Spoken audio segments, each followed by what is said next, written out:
오늘은 창세기 14장 말씀을 가지고 아브라함의 승리라 이러한 제목으로 함께 나눕니다.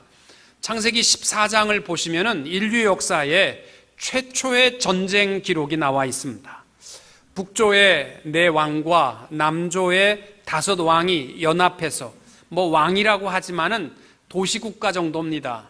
그 연합해서 전쟁하는 기록입니다.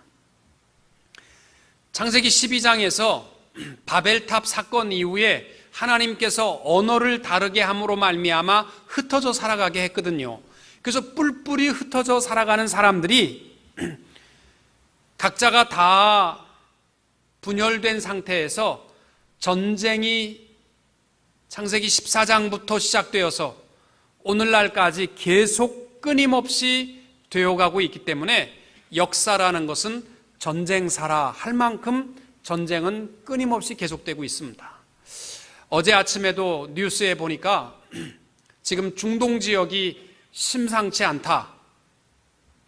수니파와 시아파, 모슬렘끼리 대결전을 앞에 두고 이라크에 모여들기 시작했습니다. 이 수니파가 거의 한 80% 이상이고 시아파가 한 20% 정도의 모슬렘인데 이 시아파가 굉장히 터프하죠.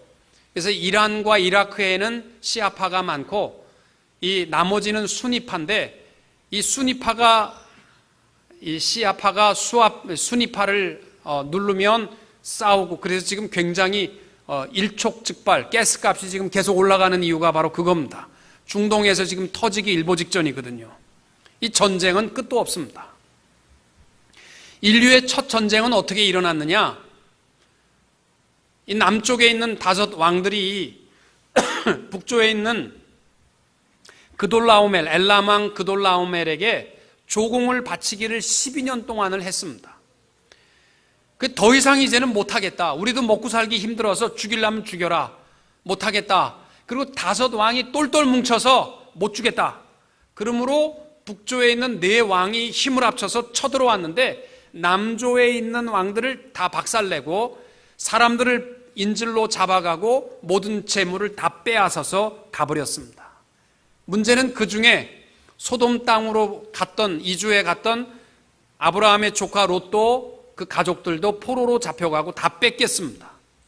이 소식을 들은 아브라함이 318명의 자기 지 수하에 있는 종들을 데리고 가서 조카 롯을 구해 나온다는 이야기입니다. 오늘 말씀은요, 인류의 첫 전쟁은 이렇게 시작되었다. 이걸 말하려고 하는 것이 아니라 중요한 것은 세상은 지지고 볶고 싸우지만 하나님께서 그를 통하여서 이제는 모든 세상이 아브라함을 주목하여 보게 하셨다라는 거예요. 가나안 땅에 아브라함이 왔지만 가나안 사람들은 아무도 아브라함을 주목해 보지 않았어요. 왜? 유목민이었고 장막을 지고 다녔던 사람이었기 때문에. 그러나 이 일로 말미암아 앞으로 가나안의 역사를 이끌어갈 아브라함을 주목하여 보도록 하나님이 이루어 가시는 과정이었습니다. 특별히 창세기 14장에서 우리가 꼭 기억해야 할 것이 몇 가지 있습니다. 첫째는 롯이 아브라함과 헤어지면서 여호와의 동산과 같았던 소돔과 고모라 땅을 향하여 이주해 갔거든요. 지난주에는 여러분이 3부 예배에 제가 설교를 안 했기 때문에 창세기 13장 말씀을, 이게 좀 날씨가 좀 추운 것 같아. 에어컨을 좀 내렸으면 좋겠어. 우리는 젊은 사람들은 좋은 것 같은데 어른들이 힘든 것 같아요. 우리 에어컨을 좀 낮췄으면 좋겠어요. 지난 시간에 여러분들이 창세기 13장 말씀을 강사 목사님이 오셔서 우리 나누지 못했습니다만은 인터넷으로 한번 들어가셔서 보시면 연결이 될 줄로 압니다. 롯이 하나님의 동산과 같이 보였던 소돔과 고모라를 향하여서 이사 갔는데 그곳에 눈이 어두워서 온통 좋게만 보였지만 가보니까 거기에는 전쟁 중에 온통 도망가지도 못할 만큼 역청구덩이로 가득한 땅이었습니다. 오늘날 우리들도 똑같아요. 눈이 어두워지면요, 세상이 좋아 보이기만 합니다. 물질과 풍요로움과 권력과 힘이 조화만 보이기 때문에 처음엔 아무것도 안 보이지만 그 안에는요, 실체 안에는요, 우리를 넘어뜨리게 하는 역청구덩이로 가득하다라는 사실을 잊지 말게 되시기를 바랍니다. 또 하나 기억해야 할 것은 롯이 여호와의 동산처럼 보였지만 하나님은 안 계셨거든요. 하나님이 없는 그곳이 우리의 눈으로는 좋아 보이지만 기다리고 있는 것은 전쟁과 패배와 상상치 못할 고통만 기다리고 있었다라는 사실. 여러분, 하나님과 함께하는 곳이 어디든지 초가 삼간도 그곳이 천국이 되는 줄로 믿으시기 바랍니다. 또 하나 기억해야 할 것은, 그럼 가나안 땅에 이 전쟁이 일어났는데 아브라함과 그 가족은 왜 편안할 수 있었느냐? 그 이유는 아브라함은 유목민이었기 때문에 텐트를 짊어지고 살았던 사람입니다. 그리고 그가 외부 사람들에게 보여지는 재산이라고는 돌단 쌓은 것, 하나님 앞에 제단 쌓은 것이 다였습니다. 실상은 아브라함 부자였어요. 알부자. 겉으로 볼 때는 장막지고 아무것도 없는 것 같아도 사실 속으로는 참 풍요로웠습니다. 그래서 가나안 거민들이요, 아브라함에 대해서는 쳐다보지도 않았고 전쟁 중에서도 아브라함에 대해서 기대할 것도 없었어요. 예수 믿는 사람들이 이렇게 살아야 돼요. 외부 사람들이 볼 때에는요, 와, 저 사람 되게 잘 풍요롭게 산다, 이게 아니라, 야, 저 사람은 예수 위에 사는구나, 예수밖에 모르는구나, 이렇게 살아가야 세상이 온통 싸움과 전쟁과 실망과 두려움으로 가득해도 예수 믿는 사람들은 하나님의 뜻을 이루어 갈 수 있게 되는 줄로 믿습니다. 아브라함이요, 오늘 말씀에서 주시는 것 중에 하나가 뭐냐면, 세상은 빼앗기고 안 뺏기려고 그러고 죽이고 싸우고 이러한 세상이지만 하나님께서는 그 모든 것 속에서 아브라함을 하나님의 뜻을 이루어가는 사람으로 인도해 가시는 과정의 역사라는 것입니다.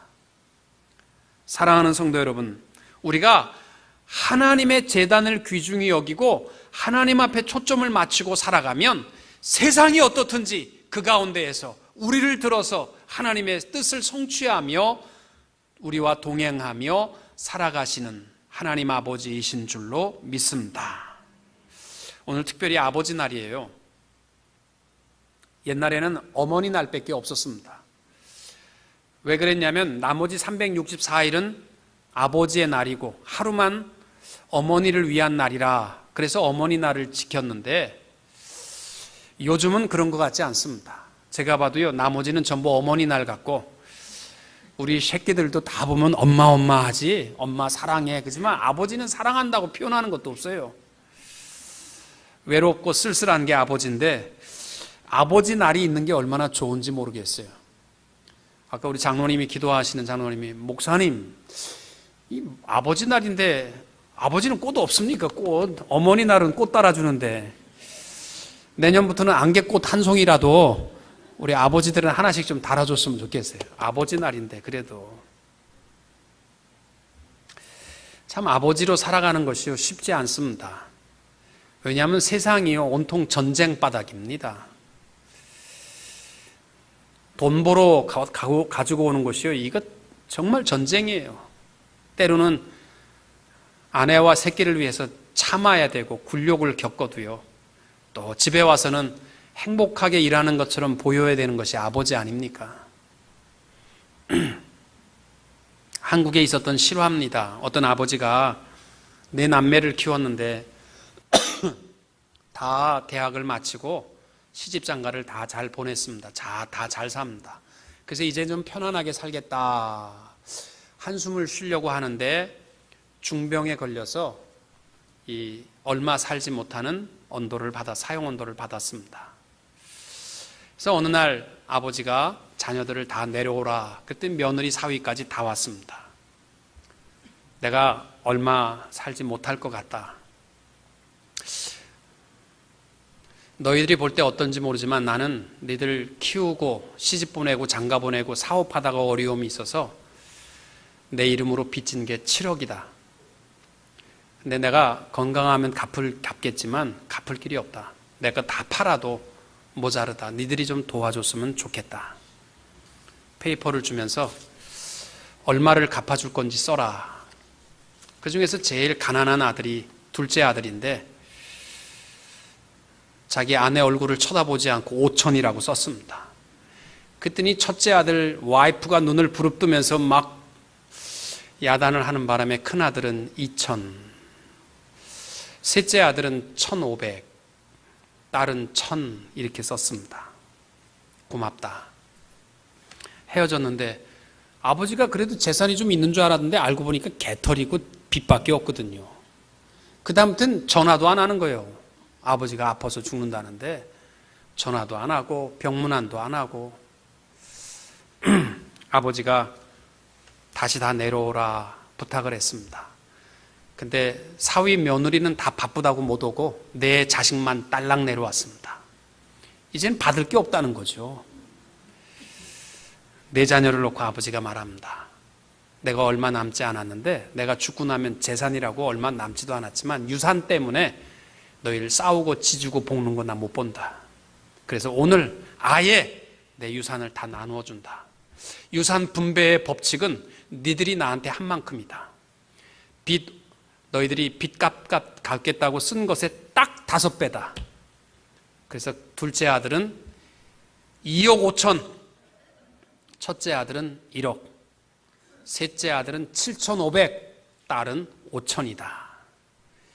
진짜로 있었던 이야기랍니다. 여러분, 우리 하나님 앞에 초점을 아브라함처럼 맞추면요, 하나님께서 우리로 풍성하게 채워주실 줄로 믿습니다. 나는 아무것도 안 하면서 하나님 앞에 기대하는 자들이 되지 말고 아브라함과 같이 하나님 앞에 초점을 맞추고 우리의 삶의 현장에서 승리하는 성도님들이 되시기를 주님의 이름으로 축원합니다. 아브라함의 승리, 아브라함이 어떤 싸움에서 이겼냐면 제일 먼저는요, 자신과의 싸움에서 이겼습니다.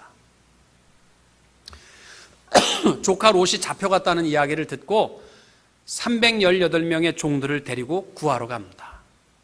여러분, 아브라함이 나아가기 전에, 전쟁에서 이기기 전에 제일 먼저 싸워야 할 적은 자기 자신이었을 것입니다. 왜요? 이 조카 롯이 한 행위를 봐서는요, 절대 나가고 싶지 않았습니다. 왜? 갈대아 우르에서 하나님이 다 버리고 떠나라고 했지만은 이거 돌볼 사람이 없으니까 특별히 아브라함이 조카 롯을 데리고 지금까지 먹여 살렸거든요. 근데 가나안 땅에 와서 지 재산 내 재산 나누면서 그것도 재산이 좀 많다고 그래서 지 종들이 아브라함의 종들과 싸우는데 그걸 보고도 못 본 채 하고 가만히 있었던 조카거든요. 이놈의 자식이 내가 지금까지 먹여 살리고 다 했는데 지꺼 내꺼 싸우는데 가만히 있어? 이것도 괘씸한데 아브라함이 야, 더 이상 이방의 땅에서 싸우는 꼴 보기 싫으니까 너랑 나랑 헤어져야 되겠다. 네가 선택하라. 그럼 내가 반대로 가겠다. 그러면 찬물도 순서가 있는데 아유, 삼촌 먼저 택하세요. 내가 그럼 가겠습니다. 이래야 정상인데 이놈이 소돔과 고모라를 보니까 물도 많고 풀도 많고 그러니까 내가 일로 가겠습니다. 이거 괘씸하거든요. 그렇게 하고 갔는데 온 식구가 홀랑 다 뺏기고 전쟁 포로가 되어서 잡혀간다? 이 자식. 하여튼 그렇게 놀더니 사람은 나 심는 대로 거두는 법이 하나님의 뜻이야. 심판받은 거야. 이럴 수도 있는데 아브라함은 안 그랬다고요. 또 5 왕과 싸워서 이긴 4 왕이 다 끌고 갑니다. 자기가 간들 뭘 해결할 수 있겠어요? 아무 군사도 없는데. 여건을 봐서는 내가 하고 싶어도 나 못한다. 얼마든지 익스큐즈가 될 수 있었는데 아브라함이요, 즉각적으로 달려가서 조카를 구해옵니다. 그러기까지는요, 자기와의 싸움에서 이겼기 때문이에요. 우리 예수 믿는 사람들은요, 어떤 일을 하기 전에 나와의 싸움에서 이기셔야 돼요. 신앙의 변화도 나와의 싸움에서 이겨야 되고, 우리가 어떤 비즈니스를 하든 뭘 하든지 삶 속에서 이기기 원하시면 나와의 싸움에서 이겨야 모든 싸움에서 이길 수 있게 되는 줄로 믿습니다. 예수님께서도요, 아무든지 나를 따라오려거든 누가복음 9장 23절의 말씀이 뭐예요? 십자가 지기 전에 뭐예요? 자기를 부인하고 나와의 싸움에서 이기고 그리고 십자가를 지고 나를 따를 것이니라. 자기 부인이라고 말했습니다. 이 말은 자기를 위해 살지 않겠다라는 결단입니다. 여러분, 우리가 모든 싸움에 이기시기 원하시면 나만을 위해서 사는 자들이 되지 마시고 베풀고 나눌 줄 아는 자들이 되시기 바랍니다. 아브라함이 만약 자기만을 생각했더라면 갈 이유가 하나도 없는 거예요. 나도 풍요롭고 내가 가봐야 뭐 조카 구하든 안 구하든 관계없고 자기만을 위했다면 나가 싸워야 될 이유가 없었지만 아브라함은 조카 롯을 사랑하며 달려갔습니다. 여러분, 자기와의 싸움에서 이기려면 나만을 위해서 살아가는 자들이 되지 마시고 우리의 자녀들도 그렇게 키워서는 안 됩니다. 이스라엘 사람들은요, 하나님께서 두 가지 강, 이렇게 바다라고 말하지만 사실은 강이에요. 두 가지 강을 주셨어요. 갈릴리 강과 사해라는 강입니다. 바다라고 부르는 것은 너무나 크기 때문입니다. 이 두 가지를 이스라엘 사람들은 너무나 잘 알고 있어요. 갈릴리 바다에 가게 되면 물이 얼마나 파랗고 좋은지 몰라요. 물고기가 많습니다. 그리고 사해에 가게 되면요, 같은 물줄기가 붙어 있는데 사해에는 어떤 생명도 없어요. 생명이 살 수가 없어요. 너무나 물이 짜서. 어떤 차이냐면 갈릴리 바다는 들어오는 입구도 있고 나가는 출구도 있어요. 물이 항상 들어오고 나가요. 근데 사해 바다는 낮은 지역에 있기 때문에 물이 들어올 줄만 알지 나갈 줄은 모르는 거예요. 베풀 줄은 모르는 거예요. 그러니까 물이 계속 고여서 썩고 물이 얼마나 짜고 그래서 생명체가 살 수가 없다는 겁니다. 여러분, 우리가 모든 삶의 승리가 되기 원하여서는 나와의 싸움에서 이기십시오. 내가 움켜쥐면 행복할 것 같죠? 그렇지 않습니다. 사회와 같은 삭막한 생명이 없는 존재가 될 것입니다. 우리 자녀들에게도요, 공부 한자보다 더 중요한 것은 베푸는 거 가르치셔야 돼요. 여러분들이 베푸는 자리는요, 자녀와 함께 가십시오. 적어도 우리 부모들은 베풀기를 기뻐하는 부모라는 것을 보이시기 바랍니다. 우리 교회에서 푸드뱅크를 EM에서 하고 있습니다. 그 쉬운 거 아니에요. 목요일, 금요일이면요, 교육자들이 밴 끌고 가서 음식물이 아직 익스파이어 안 됐지만 팔지 못하는 것들이 있으면 다 한 밴 가득 갖고 오면 그걸 냉장고에다가 또 다 날라서 그 무거운 거 다 넣어놔야 되고 수백 명이 먹여야 할 음식을 운반해 오는 거 매주 하는데요. 쉬운 거 아니에요. 그리고 음식을 나누어 줍니다. 한 달에 한 번씩. 우리 교회에 봉사할 사람이 없다는 게 말이 안 되는 거예요. 여러분 자녀들 보내세요. 그 어떤 것보다도 중요한 거예요. 우리 애들 공부하니까. 아니에요. 베푸는 거 가르치는 것이요, 인생의 그 무엇보다도 중요한 승리의 비결입니다. 어떤 아버지의, 오늘 아버지 날이니까 또 하나의 글을 소개합니다. 아버지의 편지입니다. 사랑하는 아들아, 올해로 10살이구나. 아빠가 많이 벌어서 뭐 해줄까? 좋은 학원에 다닐 수 있도록 보내주세요. 엄마가 시켰겠지 뭐 이런 대답하는 거는. 사랑하는 아들아, 올해로 20살이구나. 아빠가 많이 벌어서 뭘 해줄까? 친구들이랑 여행 가야 되니까 돈도 주시고 제 차도 있었으면 좋겠어요.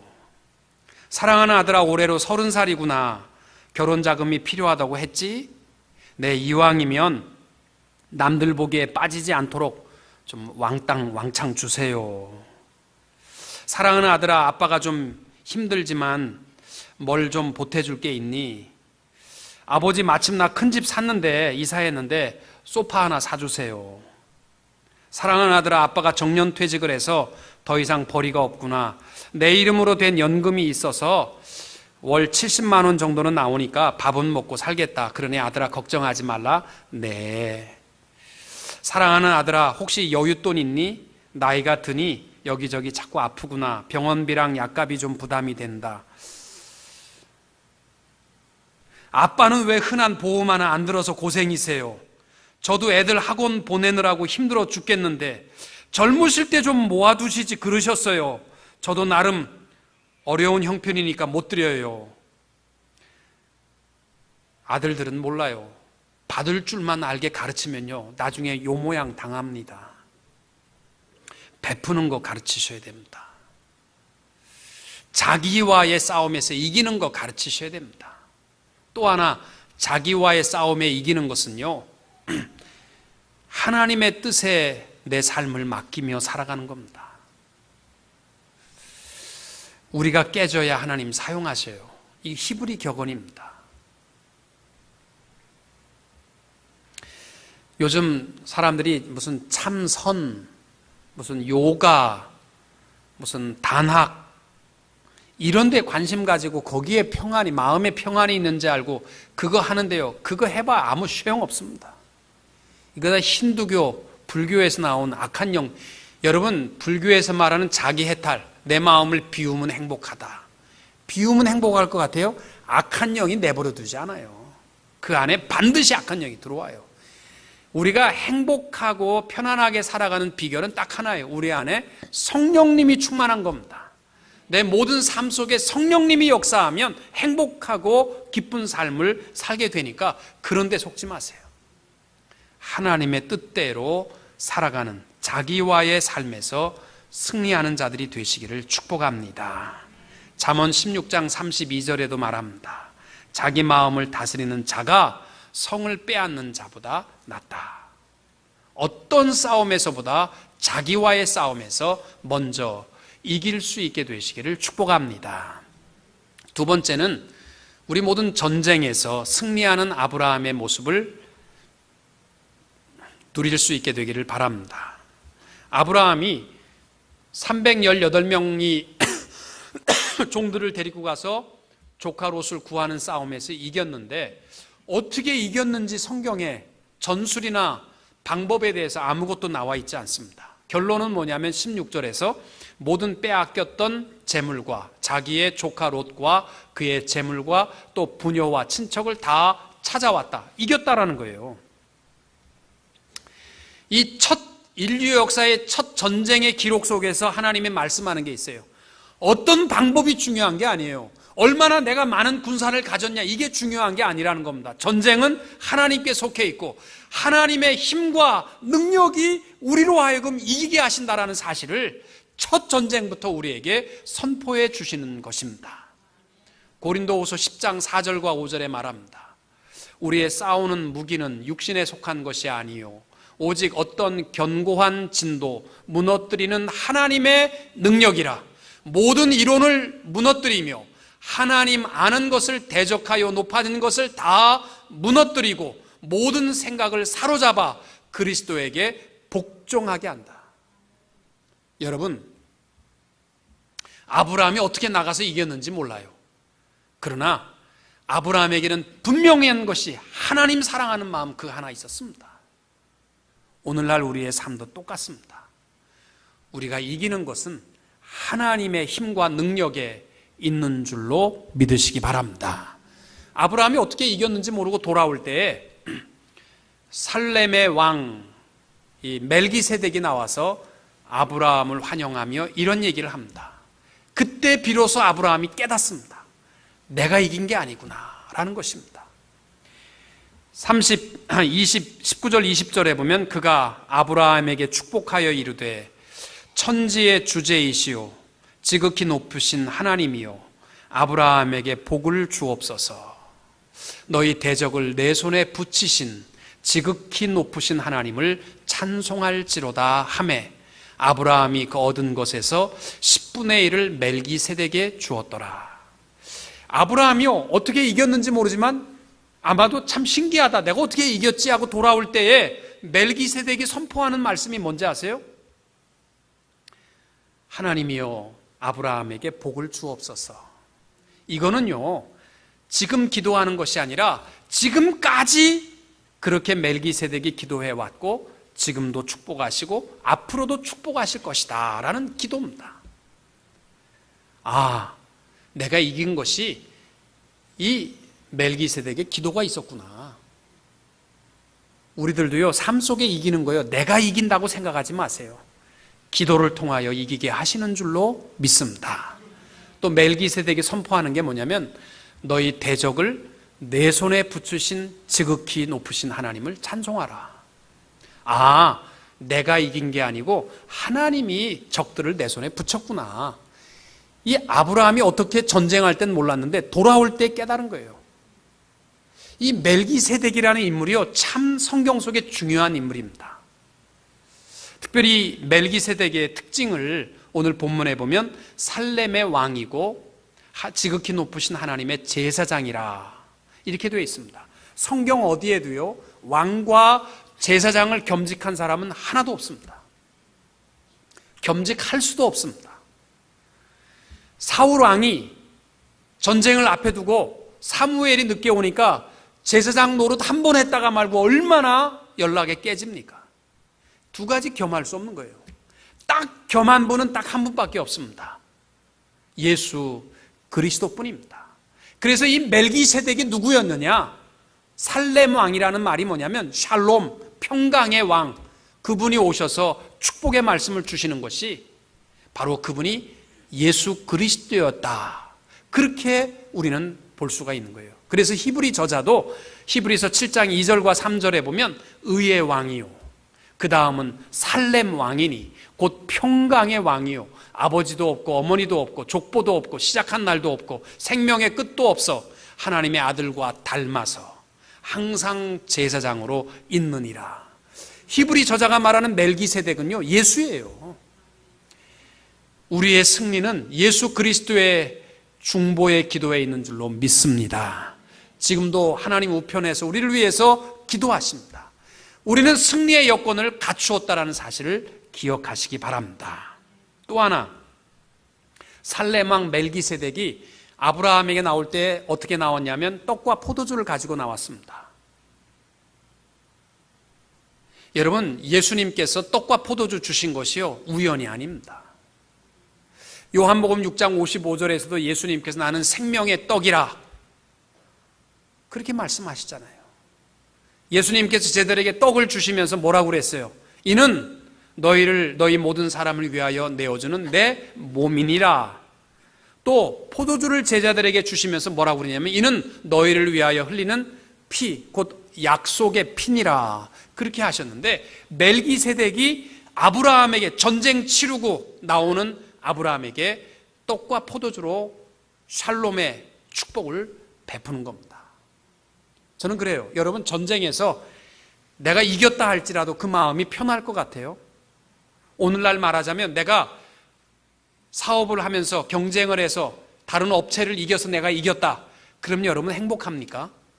저기는요, 더 준비해서 우리를 또 넘어뜨리기 위해서 또 싸우자고 도전할 것입니다. 세상은요, 칼로 이길 수가 없어요. 아브라함은요, 전쟁에서 이기고 조카 롯은 찾아오지만 그 마음에 참된 평화는 없었습니다. 그를 향하여서 멜기세덱이 선물로 주는 것이 뭐냐면 떡과 포도주입니다. 세상에 이겼다고 해서 얻었다고 해서 누릴 수 없는 평안, 참된 샬렘의 축복은요, 예수 그리스도의 십자가에 있다라는 사실을 선포하시는 겁니다. 사랑하는 성도 여러분, 땅의 것으로는요, 평화 없습니다. 십자가 붙드세요. 예수 그리스도 붙들면 이길 수 있고 능히 그 안에 참된 평안을 누리게 될 줄로 믿습니다. 또 하나, 아브라함이 얼떨결에 이기고 돌아왔지만 어떻게 이겼는지 몰랐지만 멜기세덱의 선포를 통하여 분명히 깨달은 것이 있습니다. 온 천지의 주인은 하나님이시고 그 어떤 능력도 능히 넘볼 수 없는 지극히 높으신 분이 나를 붙드셨기 때문에 내가 이겼구나, 이 사실을 깨달았습니다. 어떻게 알 수 있냐고요? 살렘 왕이 딱 그렇게 말하고 나니까 그 다음에 소돔 왕을 만났을 때 아브라함이 선포하는 내용이 똑같습니다. 지극히 높으신 하나님, 천지의 주제이신 하나님이라고 선포하고 있습니다. 사랑하는 성도 여러분, 우리의 삶의 현장에서 이기고 지는 것은요, 하나님께 있어요. 내 능력과 내 지식과 내 권력과 힘 아닙니다. 하나님께서 우리 손에 붙이시면 능히 이기게 될 줄로 믿습니다. 그래서 아브라함이 이기고 돌아오지만 내가 이겼다라고 그러면 교만이지만 내가 이긴 게 아니고 하나님이 내 손에 붙였다 하니까 교만할 게 하나도 없는 거예요. 그 다음에 뭐냐면 감사밖에 없는 거예요. 하나님 앞에 감사하면서 10분의 1을 멜기세덱에게 드렸더라. 11조를 드린 겁니다. 오늘날 많은 사람들이 11조 그러면요, 모세의 율법에서부터 시작된 줄 알고 아유 율법은 다 없어졌는데 예수 그리스도 안에서 11조 생활 안 해도 됩니다, 이렇게 말하는 분들이 있는데 무식한 얘기예요. 11조는요 믿음의 조상 첫 시작부터 하나님 앞에 드렸던 것이 11조입니다. 그리고 11조는요 드리니까 나 잘해주세요 이게 아니라 내가 삶 속에서 승리한 것은 내가 아니라 하나님이십니다. 그 고백이 11조였던 것입니다. 여러분 삶 속에서 이기게 하시는 분은 하나님이십니다. 그걸 깨닫고 감사하고 그걸 깨닫고 하나님을 영화롭게 하며 살아가는 성도님들이 되시기를 축복합니다. 사무엘상 17장 47절에 전쟁은 하나님께 속한 것이라고 분명히 말씀합니다. 마지막으로 아브라함의 승리는 욕심과 유혹으로부터 이겼습니다.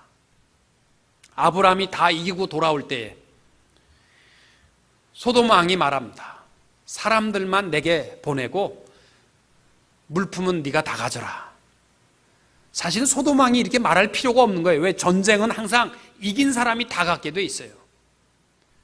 그런데 아브라함이 22절 이하에서 이렇게 말합니다. 소돔 왕에게 이르되 천지의 주제이시오 지극히 높으신 하나님. 이게 누가 한 말이냐면 멜기세덱이 선포한 말을 그대로 얘기합니다. 여호와께 내가 손을 들어 맹세하노니 내 말이 내가 아브라함으로 치부하게 하였다 할까 하여 내게 속한 것은 실 한 오락이나 들매끈 한 가닥도 내가 가지지 아니할 것이다. 이 고백이 얼마나 내 마음에 감동이 되는지 몰라요. 아브라함의 이 얘기는 뭐냐면 나는 잘 산다는 거예요. 나는 이 땅 위에서 앞으로 믿음의 조상으로 복의 근원이 되어서 나뿐만 아니라 모든 사람을 잘 살게 할 수 있다는 거예요. 확신이 있습니다. 그런데 혹시 내가 잘 살게 됐을 때 소돔 왕이 야 아브라함 그때 거지였어. 텐트 치고 어렵게 살아갈 때 내가 그때 좀 줬지. 그래서 걔가 잘 살았어. 그 말 듣기 싫다는 거예요. 내가 앞으로 잘 살게 되는 모든 것은 하나님의 은혜로 되었다. 이거밖에 나는 할 말이 없도록 난 니한테서 실 하나 안 갖겠다. 그 얘기입니다. 사랑하는 성도 여러분, 분명한 것은 여러분들이 하나님 앞에 초점을 맞추고 살아가면요 하나님이 여러분의 내일을 책임지시고 축복하여 주실 줄로 믿습니다. 문제는 그것이 내가 잘나고 내가 빼앗아서 누리는 그러한 것들이 되지 말고 아브라함과 같이 악한 것은 내 실 한 오락이라도 안 갖는다. 내가 사는 것은 하나님의 은혜뿐이다. 이렇게 승리하며 살아가는 성도님들이 될 수 있기를 축복합니다. 복의 근원은 하나님께 있어요. 시편 121편 1절과 2절 내가 산을 향하여 눈을 들리라. 나의 도움이 어디서 올까? 나의 도움은 천지를 지으신 여호와에게서로다. 사랑하는 성도 여러분, 우리의 미래의 승리가 우리의 방법이 되지 말고 하나님의 은혜로 잘 살게 될 줄로 믿습니다. 그러니까 어떠한 욕심에 치우치지 마시고 또 어떠한 유혹에 넘어지지 마시고 믿음으로 당당하게 승리하며 살아가는 성도님들이 되시기를 주님의 이름으로 축원합니다. 기도하겠습니다. 하나님 아버지, 아브라함이 첫 번째 전쟁을 통하여서 먼저는 자신과의 싸움에서 자신을 부인하고 이겼으며 또 모든 삶의 전쟁에서 어떻게 이겼는지 모르지만 전쟁은 하나님께 있어 하나님의 힘과 능으로 이기게 되는 것을 믿습니다. 저희들도 우리의 삶의 현장에서 하나님께 붙들림 바 된 자로 이기며 살게 하여 주옵시고, 또 어떠한 유혹과 욕심에 넘어지지 않게 하시고, 그러한 것들에 매어서 살아가는 자들이 아니라 우리의 미래는 하나님께서 책임져 주실 줄로 믿사오니 하나님의 은혜로 당당하게 부요하게 승리하며 살아가게 하여 주시옵소서. 예수님의 이름으로 기도하옵나이다. 아멘.